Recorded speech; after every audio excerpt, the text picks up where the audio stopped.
후대 대선의 공식 선거운동이 시작되면서 후보들은 이른 아침부터 치열한 유세전을 펼치며 필승 각오를 다졌습니다.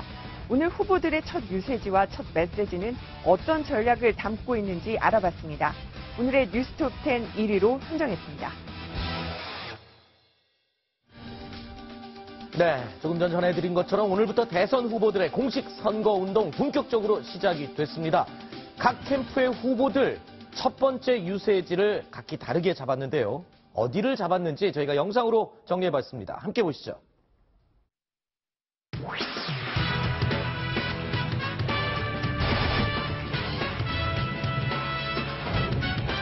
이번 대선 공식 선거운동 시작을 이곳 대구에서 합니다.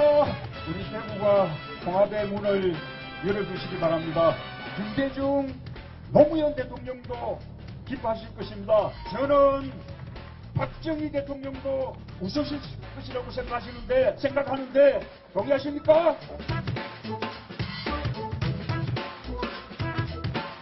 우리 대한민국 서민들의 삶과 예환이 새벽시장에 다 있습니다. 그래서 저희들이 집권하게 되면 서민 경제를 살리는 것에 중점을 두도록 하겠습니다. 이분들이 계시기 때문에 선박의 안전 운항이 가능한 겁니다. 국민의 안전과 생명을 위해서는 반드시 투자가 필요합니다. 저는 국민의 안전과 그리고 생명이 지켜지는 그런 대한민국 꼭 만들겠습니다.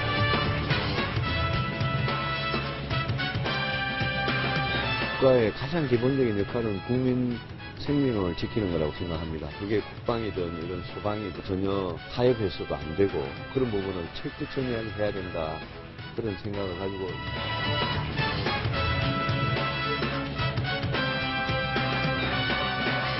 노동자들 제대로 대접받고 긍지를 가질 수 있는 노동이 당당한 나라 만들겠습니다.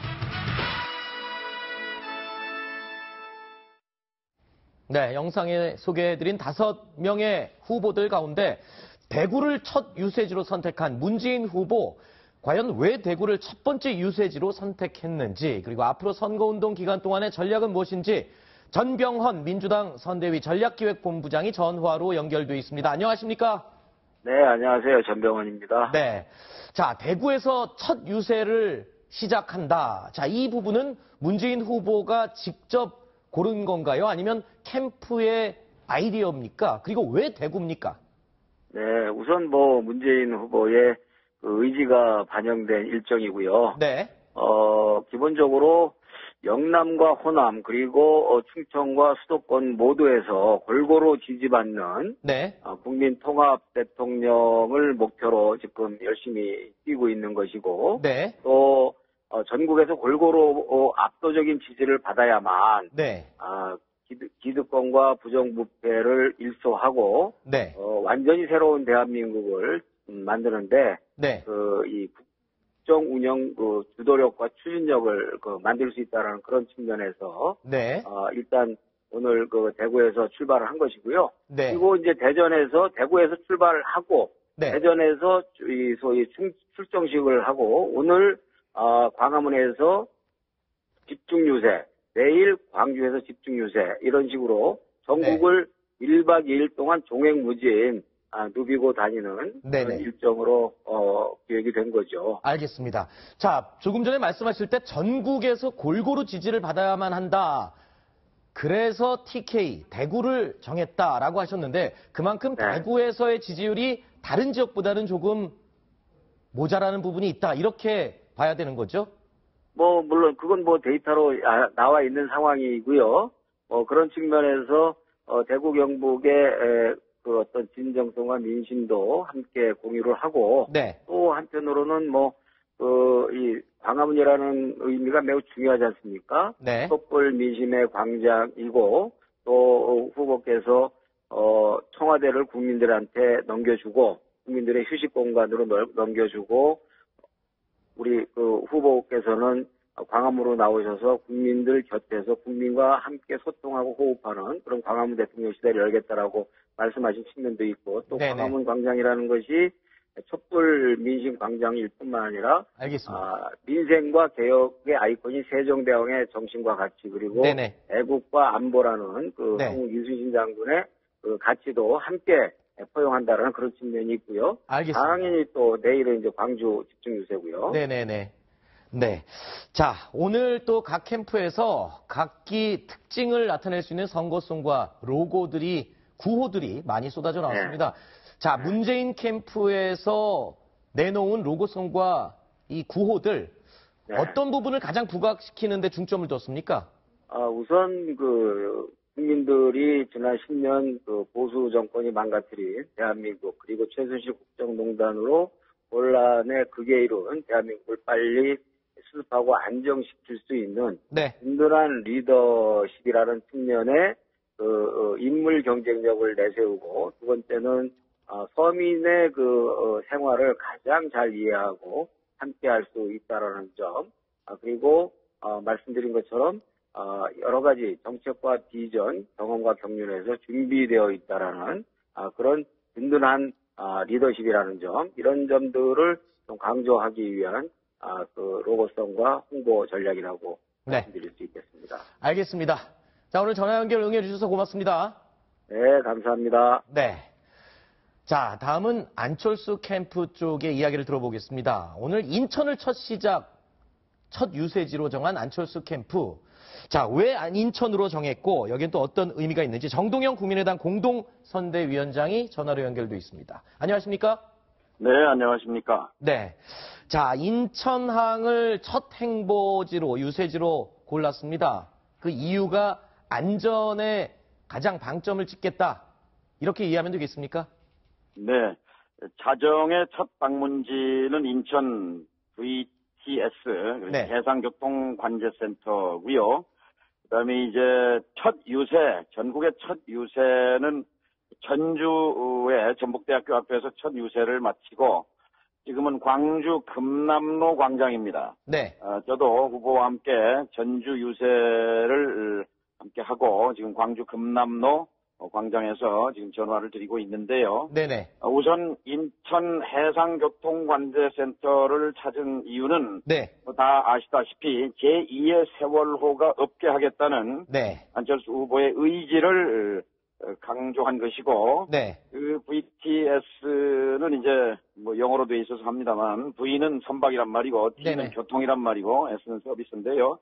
바다의 선박에게 항해 의사 결정에 도움을 주는 정보 서비스를 제공하는 곳인데요. 네. 이 VTS만 원활하게 잘 작동이 되고 또 이것을 청와대의 과거에 김대중 노무현 정부 때 운영했던 청와대의 방카에서 이것을 전국적으로 컨트롤하게 되면은 국민의 네. 생명과 재산을 실시간으로 네. 대통령이 모니터하고 또 보고받을 수 있는 그런 시스템을 만들겠다는 의지도 예. 있다고 알겠습니다. 해석합니다. 예. 네.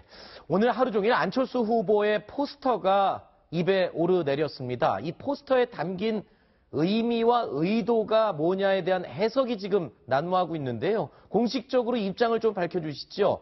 좀 특이한 이 포스터, 저 안에는 어떤 의미가 있는 겁니까? 저도 포스터 보고 참 색다르다 이렇게 생각했는데 네.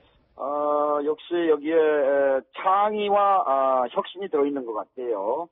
1번에서 5번까지 다른 후보는 과거 늘 보아온 선거 포스터인데 이 안철수 후보의 포스터에는 당도 없고 당 이름도 없고 구호도 없습니다. 후보가 사람이 작게 그리고 V자로 이렇게 손을 번쩍 든 거기에 이제 어깨띠만 나와 있는데 네. 일단 화제가 된 것은 성공이라고 봐지고 네. 이걸 만든 사람이 세계적인 광고 천재입니다. 이재석 씨라고. 네네네. 국제 광고제에서 29번이나 메달을 딴 세계 수준의 전문가가 네.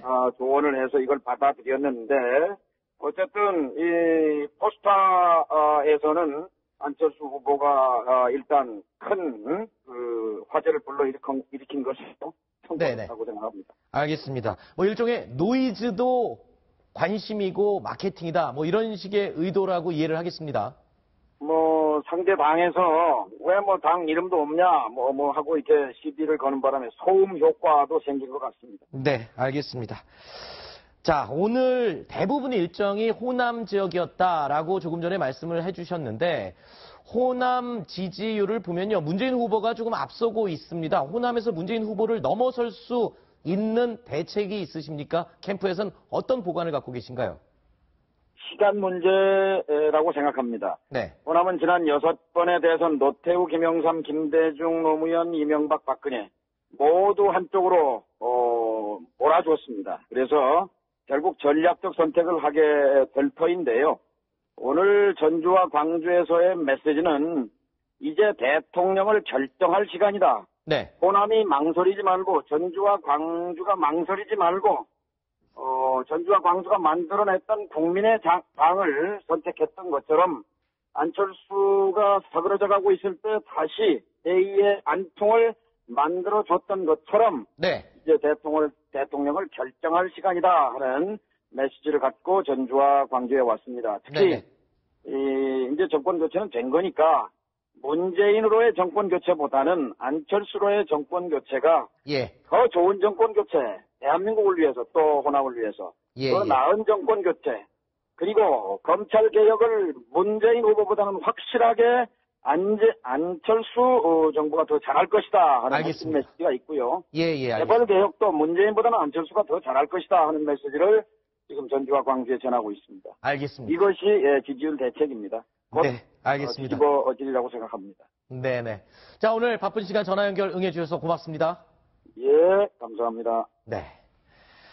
자, 더불어민주당, 국민의당, 문재인 후보, 안철수 후보 측의 이야기를 들어봤습니다. 자, 우리 패널들과 얘기를 좀 나눠볼 텐데요.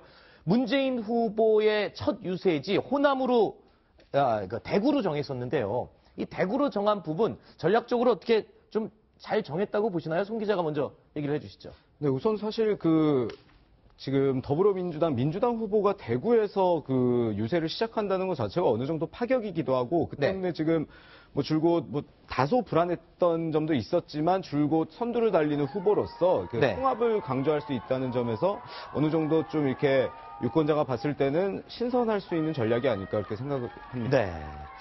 오늘 또 대구에서는요, 문재인 후보가 이 안보 부분을 상당히 강조를 했습니다. 그 내용이 있는데 함께 들어보시죠. 아직도 문재인이 대통령 되면 안보가 걱정이다.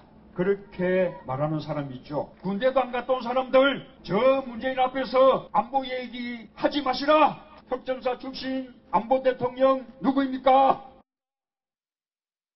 네, 이 본인의 약점을 누구보다 스스로가 잘 알고 있는 것 같습니다. 네. 그러니까 그 안보관에 대해서 불안해하는 지역으로 보면 이제 대구, 경북 TK 유권자들이 상당수가 있고요. 또 이제 무당층, 60대 이상 이 고연령층에서 문재인 후보에 대한 이제 비토 의견이 상당히 많은데 그것을 의식하는 행보가 이 첫 유세지로 이렇게 대구를 결정한 것이 아닌가 싶습니다. 그러니까 이제 국민 통합의 메시지도 던질 수가 있고요. 왜냐하면 대구, 경북은 이명박, 박근혜 10년의 그 두 정권을 탄생시킨 이 주역 지역 아닙니까? 그런데 이번에 이제 문재인 후보가 되는 것이 꼭 어떤 특정 지역을 배제하기 위한 정권 교체가 아니라 함께 하기 위한 정권 교체다. 이런 메시지를 던지기 위해서 대구로 향했다 이렇게 볼 수 있을 것 같습니다. 자, 이 반면에 또 호남으로 향한 안철수 후보. 자, 오늘 새벽 0시에는 인천 VTS에서 시작해서 출근 시간대는 이곳 광화문, 저희 회사 근처인 이 광화문에 유세를 하다가 호남으로 이제 갔습니다. 송찬욱 기자. 자, 안철수 후보의 호남행. 이 부분에 대해서도 굉장히 조금 전에 잠깐 정동영 의원과 얘기를 해봤지만 의미가 있는 거죠. 네, 다시 한번 호남에서 또 그 안철수 바람을 일으켜 보겠다는 건데 좀 다른 관점에서 또 보자면 인천을 갔던 것도 국민 안전이고 지금 전반적으로 지금 초반 유세전에서 국민을 강조하고 있거든요. 지금 보시면 오늘 오전부터 따져보면 서울, 전주, 광주를 갔다가 이제 내일 일정까지 보면 대전으로 돌아갔다가 영남으로 내려갑니다.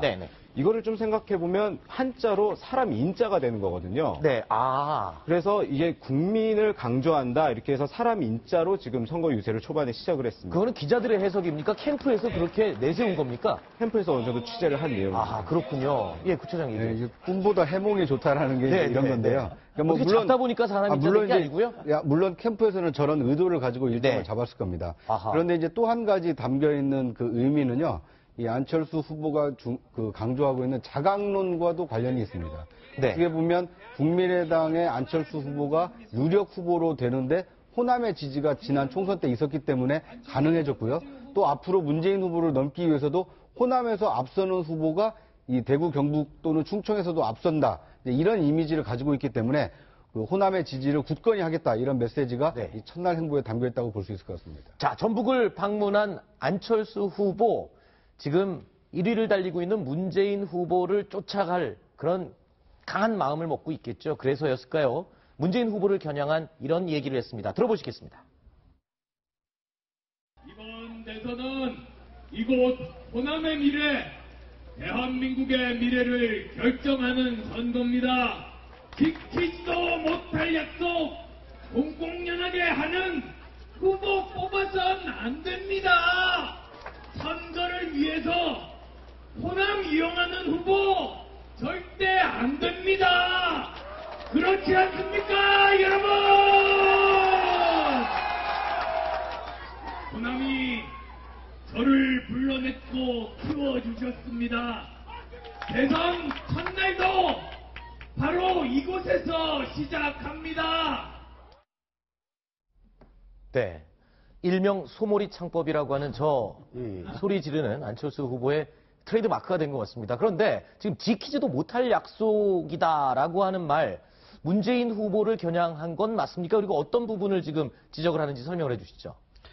이제 문 후보의 뭐 여러 공약 중에 뭐 대표적으로 꼽을 만한 것이 이제 국민 통합을 하겠다라고 하는데 과연 문재인 후보가 국민 통합을 해낼 수 있는 후보냐? 네. 그러니까 이 호남의 경우에는 2012년 대선 때 이 압도적으로 문재인 후보를 이렇게 지지를 하지 않았습니까? 네. 그런데 그 이후에 선거가 끝난 이후에 결과적으로 홀대를 하지 않았느냐? 네. 그래서 지난 총선 때 국민의당을 뽑아주셨듯이 이번 대선도 마찬가지다. 문 후보가 지금 호남에 대해서 이 통합을 하고 뭔가 어떤 지원을 약속을 하고 있지만 과연 지켰느냐? 나는 지킬 사람이다. 이런 상대적 그 비교 우위에 있다는 것을 저렇게 강조를 하고 있는 것으로 보입니다. 네. 자, 그리고요. 문재인 후보는 오늘 새벽 0시를 기해서 SNS에 동영상을 하나 공개했습니다. 이번이 인생의 마지막 기회다. 이 부분을 아주 강조하는 내용입니다. 보시겠습니다. 저는 오늘 길을 났습니다. 아마도 이 길은 제 인생의 가장 마지막 도전이 될 것입니다. 사상 최초로 전국적 지지를 받은 첫 대통령, 그런 대통령을 만든 역사적 대선으로 만들고 싶습니다. 자, 문재인 후보 이번에 대선에서 실패할 때 정계를 은퇴하겠다 이렇게 선언을 했고 안철수 후보도 의원직을 사퇴하는 맞불을 놓지 않았습니까? 네, 뭐 의원직 사퇴라는 게 사실 배수의 진을 쳤다고 볼 수 있고요. 사실 국회의원은 현직을 유지한 채로 대선에 출마를 할 수가 있는데 이제 대선에서 만약에 지더라도 본인은 국회의원 안 하겠다 배수의 진을 쳤고 이게 지난 2012년 대선 때를 보면 당시 박근혜 새누리당 후보는 의원직을 사퇴한 반면에 그 당시 민주당의 그 문재인 후보 같은 경우는 의원직을 사퇴를 안 해서 뭐 그게 꼭 결과를 그대로 반영했다고 할 수는 없지만 박근혜 후보가 승리하는 그런 결과가 있었는데 이런 점을 보면서 문재인 후보와 나는 다르다는 점도 강조하고 그리고 이번에 반드시 승리하겠다는 좀 의지를 보였다고 할 수 있겠습니다. 네. 자, 그리고요. 또 서민 대통령이 되겠다라고 오늘 강조한 홍준표 후보. 문재인 후보가 일자리를 강조했고 안철수 후보가 안전을 강조했다면 홍준표 후보는 서민을 강조하면서 시장, 재래시장을 돌아다녔습니다. 어디 갔었나요? 이유종 기자. 네, 오늘 하루만 4곳의 재래시장, 전통시장을 방문했습니다. 일단 처음에는 서울의 가락시장에서 모였는데요. 그 아침에 가락시장에 가서 경매장, 그리고 청과문 시장, 권우문 시장을 둘러본 뒤 아침 식사까지 했습니다. 네. 가락시장이 있는 곳, 그 홍준표 후보의 예전의 지역구인 송파 갑구와 매우 가까운 곳입니다. 네. 그렇기 때문에 여기를 먼저 들러간 것 같고요. 이후에는요, 지방으로 내려갔습니다. 그래서 대구를 이동해서 칠성시장, 먼저 대전에 가서 중앙시장을 들러본 뒤 대구로 다시 이동해서 칠성시장과 서문시장을 방문했습니다. 네. 자, 보수의 집결을 꾀하고 있는 홍준표 후보. 자, 곧장 대구로 달려갈 줄 알았는데 서울에서 출발해서 대전, 충남을 거쳐서 대구로 갔단 말입니다. 그건 또 어떤 의미가 숨겨져 있습니까? 일단 충남 아산에 있는 그 현충사를 방문한 데가 좀 의미가 있는 것 같습니다. 네. 그러니까 애국 그리고 이 보수. 그러니까 네. 보수하면 뭐 애국인데요. 그런 나라를 지키겠다는 충무공 이순신의 뜻을 받들어서 네. 이번 대선에 임하고 있다. 이런 이미지를 주기 위해서 충남 아산 현충사를 들린 것 같고요. 네. 그리고 이제 충청 지역의 경우에는 반기문 전 유엔 사무총장이 이 대선 불출마를 선언하고 그 안희정 충남지사가 더불어민주당 경선에서 이 패배하면서 네. 충청을 대표할 만한 지금 마땅한 후보가 없는 상황에서 이번 대선이 치러지지 않습니까? 네네. 그러다 보니까 이 홍준표 후보가 나는 이제 충청권도 함께 아우를 수 있는 보수 후보다. 네. 이런 이미지를 보여주기 위해서 충청권을 거친 다음에 이 대구로 향했다. 이렇게 해석이 가능할 것 같습니다. 현충원을 방문했을 때는 멸사봉공의 사자를 잘못 써서 회자가 되기도 했었는데 현충사를 방문했을 때는 다른 사자성어를 썼다고요? 네, 사자성어로 사생결단. 사생결단. 예. 네. 뭐 마치 이순신 장군이 12척의 배로 네. 왜군을 물리친 것처럼 네. 지금 뭐 지금 상황이 녹록치는 않지만 반드시 역전하겠다 그런 의지를 보였다고 할 수 있습니다. 네. 그렇군요. 자, 그리고 또 유승민 후보의 행보도 살펴보겠습니다. 유승민 후보는요, 인천에 있는 인천 상륙작전 기념관에서 첫 유세를 열었습니다. 안보를 강조한 걸까요? 안전도 강조하면서 안보를 굉장히 중요시하는 의미가 있는 것 같습니다. 뭐 이것도 꿈보다 해몽일지는 모르겠지만 문제는 네. 안전과 안보를 강조했지만 네. 그 메가더 장군이 인천 상륙작전을 통해서 네. 그 6.25 전쟁 전세를 역전한 것처럼 지금 물론 지지율이 굉장히 침체돼 있지만 이제부터 22일 동안 인천에서 상륙작전을 시작해서 다시 전세를 뒤집어 보겠다 이런 의지를 보인 겁니다. 네. 그런데 유승민 후보가 오늘 출정식에서 이 문재인 후보와 안보관을 연결을 시켰다 뭐 이런 얘기가 있는데 이건 뭐 어떤 내용입니까? 그 지금 뭐 경제가 위기고 안보가 위기다 뭐 이런 얘기를 했는데 네. 이제 그 문재인 후보 같은 경우는 계속 이제 보수 진영에서 강조를 하는 게 불안하다 안보가. 근데 결국 안보가 경제와 직결이 되기 때문에 네. 본인이 지금 대통령이 돼야 이 안보도 지킬 수 있고 경제도 살릴 수 있다 이런 점을 강조한 겁니다. 네. 오늘 현장에 있었던 유승민 후보 어떤 이야기를 했는지 직접 목소리를 들어보시죠. 지금 경제가 위기고 안보가 위기입니다. 저 문재인 후보 얼마나 불안한 후보입니까? 문재인 후보 이야기하니까 불안해가지고 지금 사운드가 나오는 중입니다. 저게 이게 어떻게 보면 순발력인데요. 재치 있는 순발력일 수도 있지만 문재인 캠프 쪽에서 들으면은 안보관을 쿡쿡 찌르는 그런 쓰라린 그런 멘트가 될 것 같습니다. 자, 그리고 또 군소 후보들의 움직임도 화제가 되는 경우가 있었습니다. 늘 푸른 한국당 대선 후보로 나온 이재호 후보. 오늘 기자회견에요. 복면을 쓰고 등장을 했습니다. 오늘 다른 보도 프로그램에서도 화면을 보셨을 텐데요. 함께 다시 한번 확인해 보시겠습니다. 지금 후보들 간에 지역과 이념과 정파와 기호, 이름, 정당 이걸 다 내려놓고 저는 복면 토론을 제안합니다. 제가 복면을 한번 써보겠습니다.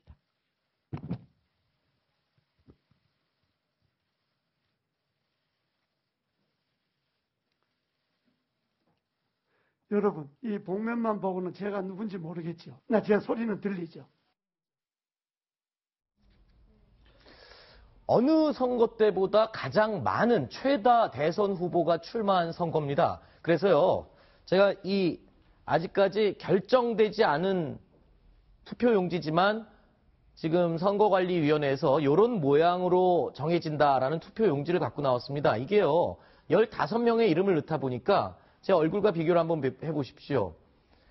세로 길이가 28.5cm에 이릅니다. 15명의 후보. 이렇게 군소 후보까지 합쳐서 최다 후보자들이 나오다 보니까 한 표라도 더 얻고 더 관심을 끌기 위한 그런 이재호 후보의 몸부림이라고 봐야 될까요? 어떻습니까? 네. 그럼 복면 안 썼으면 오늘 다뤘겠습니까? 그렇죠. 네. 복면을 썼기 때문에 그러니까 어떻게 보면 이제 그 쇼맨십을 좀 발휘했기 때문에 그 언론에도 노출이 됐다 이렇게 볼 수 있을 것 같고요. 네. 그런데 이제 예능과 이 정치가 다른 게 예능은 복면을 먼저 쓰고 나와서 누군지를 알아맞추게끔 하면서 이제 시청자의 눈길을 끄는데 네. 정치는 누군지 뻔히 알면서 이제 복면을 써가지고 오히려 이제 연기를 하지 않습니까? 네. 그러니까 이런 저런 점 때문에 국민들이 좀 정치를 좀 불신하고 네. 좀 이렇게 혐오스러워하지 않나. 오히려 뭐 그 관심을 끄는 데는 성공을 했지만 오히려 좀 지탄받을 만한 일을 하신 게 아닌가 하는 생각이 듭니다. 송 기자, 예. 저 지금 국회 현장에 그때 있었을 텐데 기자들한테 미리 얘기를 했나요? 아니면 갑자기 얘기를 안 하고 저렇게 돌발이 예고가 되지는 않았었는데요. 네. 사실 그런 것보다는 그 이재호 후보라고 하면 사실 이명박 정부에서 정권 2인자라고 불렸고 그랬죠. 이명박계 좌장이었는데 지금 뭐 기호 9번에 그 의원 한 명 없는 늘푸란국당 후보가 되면서 이제 저렇게 가면까지 써가면서 본인을 알려야 되는 처지가 된 거에 대해서 참 기자들이 봤을 때는 이게 건불 10년이구나, 격세지감이다 이런 얘기가 많이 나왔습니다. 그렇군요. 자, 여러분께서는 생방송으로 뉴스탑10 함께 하고 계십니다.